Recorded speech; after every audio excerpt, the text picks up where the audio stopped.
Hoje é o Dia Mundial de Combate ao Câncer. A gente está com o Dr. Bruno Santuc, que é um oncologista, e a gente fez uma matéria sobre esta doença. Vamos ver? Olha lá.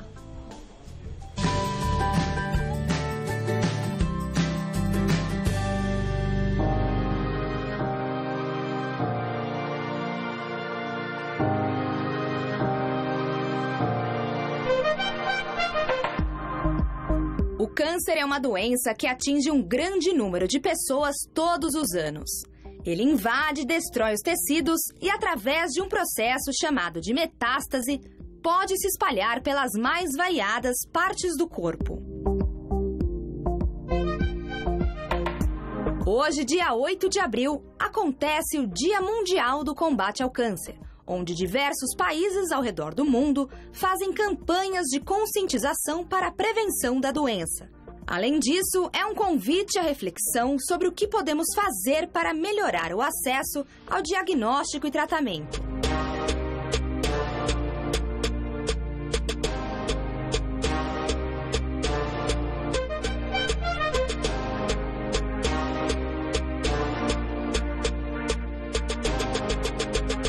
Para saber mais sobre a doença, fique ligado agora no Mulheres.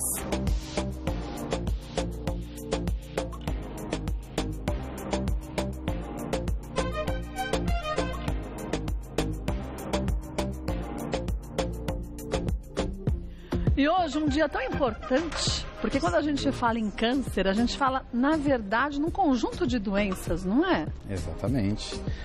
Os cânceres é só um grupamento de doenças que eles podem nascer em qualquer parte do sangue. Existem tumores sólidos, como câncer de pulmão, de mama, de cérebro, de pâncreas, ou os cânceres que são os tumores não sólidos, que são as leucemias, os linfomas. É uma entidade completamente diferente. Todos os dias a gente tem uma multiplicação celular muito grande, né? Então, todos os dias a gente poderia ter ali a formação de um agrupamento que se forma depois um câncer, né? Um agrupamento de células. E o corpo consegue combater. Em alguns momentos, o corpo da gente não combate. E aí, essas células vão se multiplicando desordenadamente. Exatamente. A gente sofre mutações em nossas células diariamente, porque isso é natural da renovação celular que todos nós precisamos. Agora, o corpo corrige essas imperfeições, essas mutações que dariam uma vantagem proliferativa nas células. O sistema imunológico está atento, pega essas células e elimina. Agora, às vezes o sistema imunológico pode marcar uma bobeira, vamos vacilar, assim dizer, né? e aí essas células acabam se multiplicando de forma desenfreada e formam os tumores. A gente tem mitos e verdades sobre essas doenças, vamos ver? Começar por eles, ó, histórico familiar aumenta a chance de ter câncer. Mito ou verdade, doutor Bruno? É verdade. É verdade. É verdade. Por quê? O que acontece? A minoria dos casos de câncer, eles têm uma penetrância familiar, ou seja, não é uma coisa genética. Mas, naturalmente, os familiares de um mesmo grupo, eles têm os mesmos hábitos de vida, se alimentam da mesma forma. E o câncer, ele vem muito mais dessas questões comportamentais do que propriamente uma herança herdada genética. Então, as pessoas que convivem no mesmo, os mesmos comportamentos sociais vão ter maior chance de ter um caso de câncer. Mas nós não somos da mesma família. Mas se a gente tiver os mesmos hábitos alimentares, se a gente fumar, se a gente tiver outros problemas em comum, escolhas erradas, pode ser que no futuro nós dois tenhamos câncer, mesmo não fazendo parte da mesma família. Exatamente. Quer dizer, tem como a gente mudar isso? Esse histórico familiar não é um carimbo de, ok, você vai ter câncer, não. Né? É a mesma coisa, você pega irmãos, onde um irmão é natural da família e o outro é adotado, eles têm o mesmo risco. Do mesmo modo, irmãos gêmeos separados ao nascimento, cada um vai ter a incidência de câncer da sua região. Da sua família, né? Vamos Exatamente, dizer assim, da sua né? família que está vivendo hoje em dia. E não a família consanguínea, né? Exatamente. Vamos ver mais uma? Todo tumor é câncer? Essa é uma pergunta bastante pertinente que a gente acaba ouvindo todos os dias quase no consultório. Não, a gente tem nódulos benignos, existem tumores que são benignos, então essa, no caso, é um mito. Os tumores benignos, se eles estiverem incomodando, causando dor ou algum sintoma, eles precisam ser retirados cirurgicamente, mas não são doenças ameaçadoras, o próprio nome diz, eles são benignos. Benignos. Vamos ver mais um? Consumo de álcool e tabaco elevam as chances de desenvolvimento da doença. Essa é mais fácil. Essa é bem fácil para a gente adivinhar, mas terrível para as pessoas que fumam e bebem, né? Exatamente. Para você ter um exemplo, o câncer de pulmão é o câncer que mais mata as pessoas hoje em dia. E ele está relacionado diretamente ao tabagismo. 85% de todos os casos de câncer de pulmão são relacionados ao tabagismo. 80% dos casos de câncer de bexiga são relacionados ao tabagismo. Ao álcool, a incidência aumentada de câncer de mama, câncer de esôfago e câncer de estômago em pacientes que têm um consumo de álcool excessivo. Agora, imagine as duas coisas juntas, né? Sim, precisamos tomar cuidado. E, infelizmente, hoje em dia, cada vez mais cedo, os jovens começam a beber em excesso e fumarem também, né? Exatamente.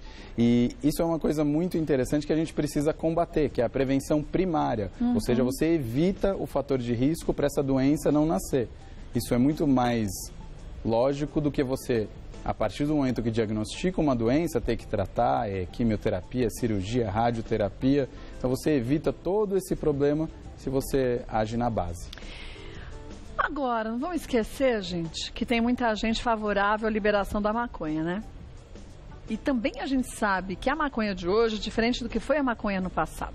Ela também dizem que tem ali propriedades muito mais cancerígenas do que o próprio tabaco. Isso é verdade? Isso sem dúvida nenhuma. Qualquer produto que seja inalado, ele leva a um aumento de chance de câncer de boca, câncer de garganta e câncer de pulmão. Então, da mesma forma que o cigarro, a maconha também estaria aumentando esse risco de desenvolver essas doenças. Além de ser um crime, né, gente? Porque é ilegal o uso da maconha. Sem dúvida. Vamos ver algumas perguntas que surgiram. A Dora diz o seguinte: a mamografia é uma fonte segura para detectar um câncer logo no início? Dora, é uma pergunta muito importante essa. Sem dúvida nenhuma, a mamografia é o exame de escolha para as mulheres acima de 40 anos começarem a fazer os seus exames de detecção, e a mamografia ela consegue detectar até lesões pré-cancerígenas. É diferente de uns anos atrás, como era a mamografia, né? Sim, hoje em dia ainda continua um pouco desconfortável. Não, machuca, eu faço. Gostosinho não é, mas é importante. Já é então bem tudo melhor. Bem, né? E sim, a gente consegue detectar lesões precoces e tratar, em muitos casos, nem precisar de um tratamento a longo prazo. Só a cirurgia resolveu o problema. A ultrassonografia de mama também é um exame complementar importante, Exatamente. Né? A mamografia é o exame principal, mas a ultrassonografia também complementa as imagens. Os dois exames somados é o que a gente prefere para seguir as nossas pacientes. Quem não tem casos de câncer de mama na família, de primeiro grau, quer dizer, mãe, tias, irmãs, avós mais próximos, a partir dos 40 anos? 40 anos. E quem tem esses casos? Eu chamo um pouco mais cedo, aos 35 anos, eu acho que dá para começar. Né? Não é também muito mais cedo, mas eu acho que a partir dos 35, quem já teve caso, é importante que faça o exame. E fazer anualmente, né? Fazer anualmente. Algumas fontes dizem até 70 anos, mas enquanto tiver saúde, enquanto tiver uma perspectiva de vida, por que não fazer uma vez ao ano? Acho, gente. Acho e olha, é incômodo? Dói um pouquinho? Dói. Mas vou te dizer que torcicolor dói muito mais. Então, é algo importante, é um exame tão simples e tão eficiente que pode fazer a diferença na vida da gente. Então, por que não fazer? Né? Pode salvar vidas. Pode salvar vidas e salva muitas, né? Vamos ver mais uma? Fabiana, quem tem anemia pode ter chances de desenvolver uma leucemia? Não. Não? Fabiana, essa colocação não é correta. Um dos primeiros sintomas de uma leucemia já instalada é a anemia. Mas não quer dizer que a anemia se transformou numa leucemia. É que a leucemia invade a medula óssea, que é a fábrica do sangue, e aí, consequentemente, ela leva à anemia. Então, é o processo inverso. Então, a anemia pode ser um sintoma de leucemia. De leucemia e de muitos outros tipos de câncer, como câncer de estômago, de intestino, e de câncer de rim, muitas outras doenças, mas ela não leva a gerar nenhum tipo de câncer. A anemia não vira câncer. Não vira câncer. Vamos ver mais uma? Keliana, rancores, angústias, mágoas e ressentimentos podem causar câncer? Essa pergunta é muito boa. Essa aí importante. a gente recebe todo dia, quase. O que acontece? O câncer, ele é uma doença imunológica. Como a gente comentou no início, A gente sofre mutações diárias e o nosso sistema imune está lá para eliminar essas células mutadas. Quando a gente está depressivo, que nem a Keliana falou, com rancor e angústia, o nosso sistema imunológico também fica deprimido. Ele cai, né? Ele cai, ele fica para baixo também. E isso leva a maior chance de uma mutação que ocorreu e seria facilmente eliminada pelo sistema imune. Como ele está deprimido, essa mutação vai à frente e acaba levando a doença. Por isso é importante a gente resolver as coisas de uma forma definitiva, Sem né? dúvida nenhuma. Mas o mais difícil é isso, é fácil a gente falar. Eu estava comentando com a Viviane, que vocês vão conhecer daqui a pouquinho, que às vezes a gente fala assim, lidei bem com aquela situação, eu nem penso mais, mas dali a pouco, se você prestar atenção, você tá... Sabe na hora que você está paradinha? Você está lembrando, na época, aquele fulano, deixa ele para mim. Então, esqueceu, né? Quer dizer, aquilo ainda está te contaminando, né? Sem dúvida nenhuma. E hoje em dia, o mundo do tratamento do câncer é completamente diferente. Hoje a gente tem novas perspectivas, né? A gente tem muito mais tratamentos efetivos e com controle e cura a longo prazo para a maior parte das doenças que foram diagnosticadas de uma forma inicial. Até mesmo aquelas pessoas que não tiveram seu diagnóstico inicialmente podem ter alguns tipos de câncer com uma doença crônica, sim, mas com qualidade de vida muito boa também, né? Sem dúvida nenhuma. A gente consegue controlar boa parte das nossas mulheres com câncer de mama, por mais que tenham doenças avançadas, tomando um comprimidinho por dia com poucos efeitos colaterais. Ok, vai tomar o comprimido para o resto da vida? Vai. Mas para pressão alta ela também toma, para o diabetes também. Então, vai ser um comprimidinho a mais dentro da caixinha lá para tomar. É, só mais um. Um beijo para você, viu, Keliana? A Úrsula, é verdade que as pessoas que se tratam com radioterapia sentem menos conforto do que com a quimioterapia? Todo tratamento faz cair cabelo? Vamos lá, são duas perguntas então, né, Úrsula? Obrigado pela pergunta. Quimioterapia e radioterapia são duas coisas completamente diferentes. Distintas, né? Quimioterapia, na maior parte das vezes, são remédios que a gente recebe injetáveis na veia, pode ser por comprimido também, mas eles têm efeitos sistêmicos, ou seja, pode dar enjoo, pode dar vômito, alguns pacientes têm diarreia e alguns deles faz cair o cabelo. Já a radioterapia não, é um tratamento local. Então, eu tive câncer de mama, eu preciso irradiar a minha mama. Eu tive de rim, eu vou irradiar possivelmente o rim. Então, você tem aqueles efeitos no local. Às vezes, a pele da mama fica um pouco mais escura, descama um pouco. Às vezes, quando a gente faz na próstata, pode dar um pouquinho de ardência para urinar. Geralmente, os pacientes toleram melhor a radioterapia do que a quimioterapia. Apesar que os remédios de quimioterapia de hoje são muito diferentes do que os que eram usados há nem tanto tempo atrás, 5 anos atrás, né? Sim, sim. Não é? Hoje em dia, a gente tem remédios que são direcionados apenas às células doentes, às células do câncer.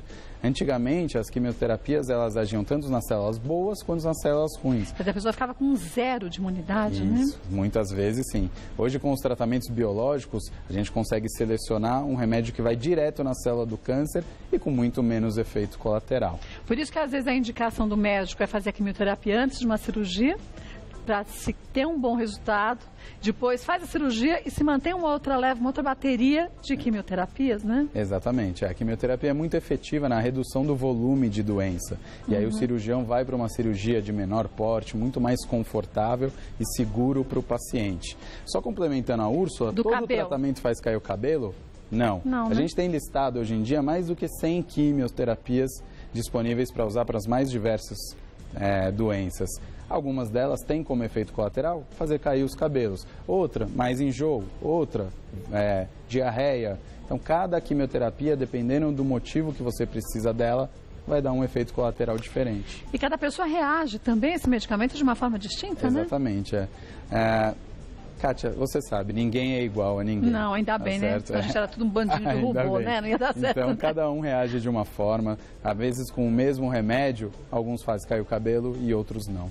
Agora, a gente vê o quanto que a tecnologia na medicina é mais do que empregada e usada. Até no tratamento de câncer durante a cirurgia, existe um laboratório que é montado lá dentro para se ter a certeza, não é? Se você está numa área segura ou se a gente amplia mais um pouquinho a retirada para não ficar uma única célula de câncer. Exatamente. Isso aí a gente leva microscópios extremamente precisos para dentro do centro cirúrgico e o cirurgião vai fazendo o seu trabalho, vai cortando e vai, tirei o tumor. Manda para o patologista, olha no microscópio, hora já vê, né? Veja se eu tirei tudo mesmo. Não tirou. mais um pouquinho. Alguns milímetros para o lado. Ah, e agora? Eu tirei? Então, assim, a gente tem todas essas técnicas e até, num futuro bem breve, chegará no Brasil, de fazer radioterapia intraoperatória. Então, você vai com um aparelho de radioterapia. E as primeiras sessões você já faz ali? Com a radioterapia intraoperatória, é necessária apenas uma sessão, em vez de ficar 4 a 5 semanas fazendo. Em outros países já está sendo testado? Sim. Não, já é disponível e já está comprovado o benefício. Puxa. Então, são coisas que a gente vai avançando no cuidado da doença. Nossa, que legal. Não sabia dessa, não. Vamos conhecer agora a Viviane Ferreira. Ela é palestrante e autora de um livro muito legal. Antes de mais nada, muito bem-vindo. E a Viviane é um exemplo de extrema coragem e perseverança. Porque tua vida não foi muito fácil, não, hein? Não foi. Não foi nada fácil. Não foi. Você, com 15 anos, perdeu seu irmão. Isso. Num acidente de carro, foi isso, né? Foi. Ele tinha 10 anos. Ele tinha 10 anos. Poucos anos depois, seu pai faleceu. Exato. Vítima de? Ele teve pancreatite. Pancreatite. E ele foi em 2 dias, né? Ele começou a passar mal, foi para o hospital, foi para a UTI. E faleceu. Em menos de 48 horas faleceu. Depois, sua mãe foi diagnosticada com câncer. Isso. Ela fazendo o tratamento, você foi diagnosticada com câncer. Aí você fala, meu Deus, sua mãe teve metástase e faleceu em função disso. Foi. Você tratou aquele câncer, depois de uns anos teve câncer na outra mama. Exato. Na mesma mama. Na mesma mama? Na mesma. Ah, eu pensei que fosse na outra. Na mesma? Foi na mesma. Fez mastectomia? Fiz mastectomia bilateral na primeira vez. Mas mesmo assim, eu tive de novo depois na mesma de mama. 4 anos, na mesma mama. Nessa segunda vez que você teve o diagnóstico, falou, peraí, não é possível. Alguma coisa eu vou ter que fazer. Não esperar que os outros façam. Foi aí que nasceu a vontade do livro? Foi. Aí eu comecei eu tive muita vontade, durante a quimioterapia, eu perdia o sono de madrugada, com vontade de escrever e colocar meus sentimentos no papel. E aí, depois eu comecei a ajudar pessoas que estavam também passando por câncer. E aí eu tive a ideia, falei, bom, o que eu escrevi para mim, acho que também vai poder ajudar outras pessoas. E aí veio a ideia do livro. Mas você acha que foi uma forma de você também expelir todos aqueles sentimentos que às vezes a gente comentava isso, né, doutor Bruno? Aqueles sentimentos que a gente acha que estão bem resolvidos, mas estão só enfiados embaixo do tapete? Sim, foi. Foi isso? Foi. Kátia, vou te contar uma coisa. Quando eu estava escrevendo, foi ali que eu me permiti ter sentimentos que eu não tinha me permitido antes. Você queria ser forte o tempo inteiro? Por exemplo, por exemplo, a raiva. Até um capítulo do livro eu falo sobre raiva, que é uma coisa que todo mundo tem, é natural mas nosso as pessoas ter falam raiva. que é feio a gente ter raiva. Mas... Né? Pois aí fala, não pode ter raiva. Aí você reprime a raiva. Exato, e foi o que aconteceu comigo, assim, tem outro sentido, porque quando meu irmão morreu, eu não me permiti ter raiva do acidente, porque eu falava, pra que eu vou ter raiva? Não vai resolver, não vai mudar nada, ele morreu, não vai trazer ele de volta. E aí então eu não tive raiva. Você achou que você não tivesse com raiva, achei que eu não tinha por que ter raiva, porque eu não ia resolver, mas 25 anos depois, quando eu tive o câncer a segunda vez, aí eu me permiti sim ter raiva. E eu percebi que ter raiva era uma coisa boa pra mim, pra me nomear esse sentimento, pra limpar isso dentro de mim.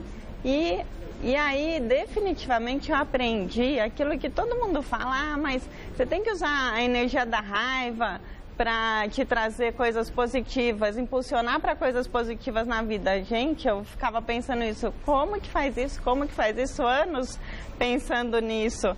E aí eu consegui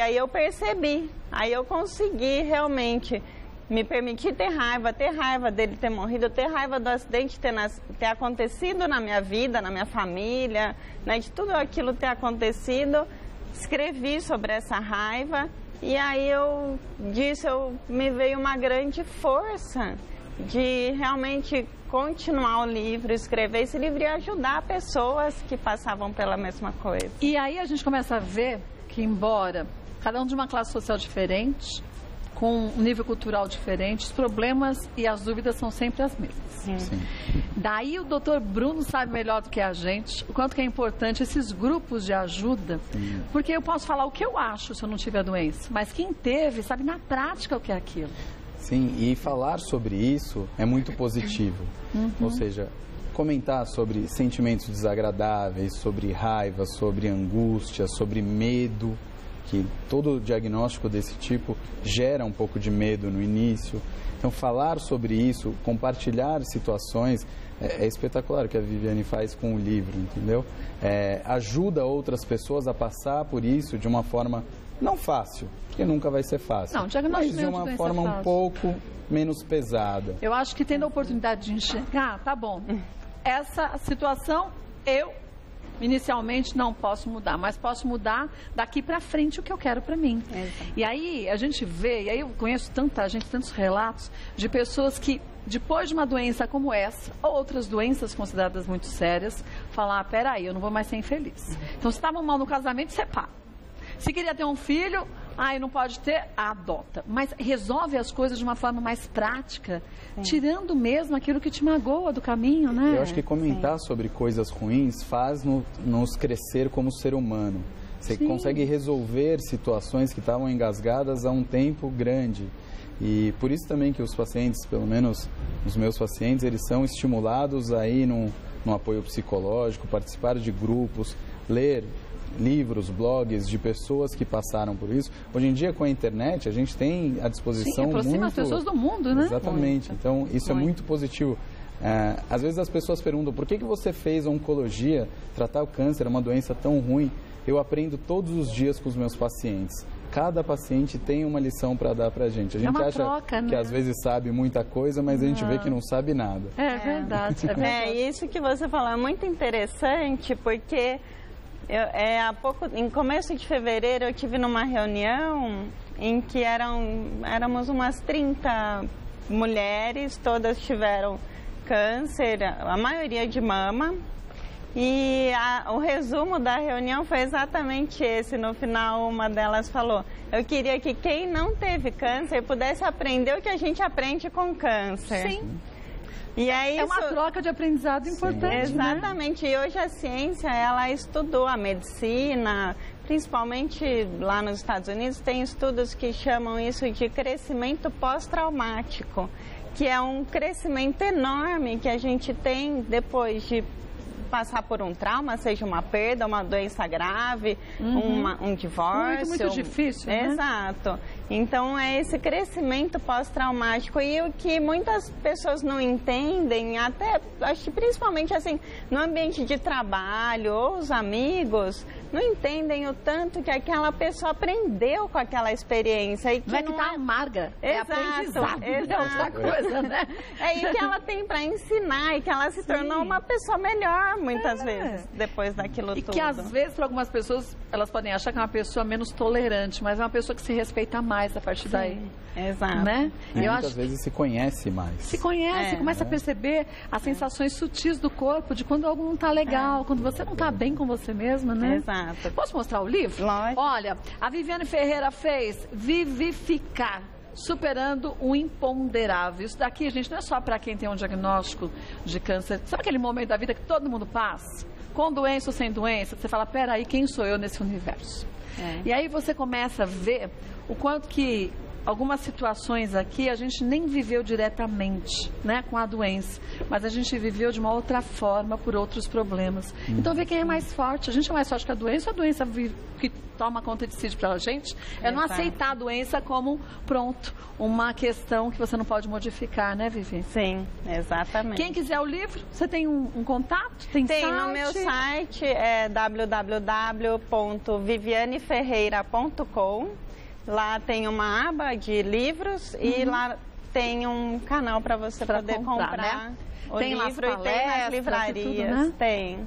Olha, parabéns, viu? Muito obrigada. E que você consiga ajudar muita gente cada vez mais. Muito obrigada. Assim como o Dr. Bruno disse, essa é uma forma importantíssima de troca, onde todo mundo sai ganhando, né? E hoje em dia, como a gente disse, tem muito mais tratamento, tratamentos muito mais toleráveis hoje em dia. A gente tem também comentamos sobre quimioterapia, radioterapia, mas hoje em dia a gente tem até pesquisas avançadas em células-tronco, que vem com tudo aí. Então, acho uma fonte bastante importante para tratar principalmente as neoplasias hematológicas. Então, acho que a gente está com um arsenal bom aí para deixar o pessoal vivo por bastante tempo. Graças a Deus, né? Ainda bem. Olha, passar os contatos do doutor Bruno também. Ele é lá do Hospital Bandeirantes, hospitalbandeirantes.com.br. Queria agradecer a todos do Hospital Bandeirantes, ao doutor Bruno Santuca, oncologista, obrigada mais uma vez. Obrigado, Cátia. Viviane Ferreira, muito obrigada. Muito Espero um dia obrigada. assistir uma palestra sua. Quando tiver, me avisa que eu Pode vou, tá? deixar. Olha, você vê, né?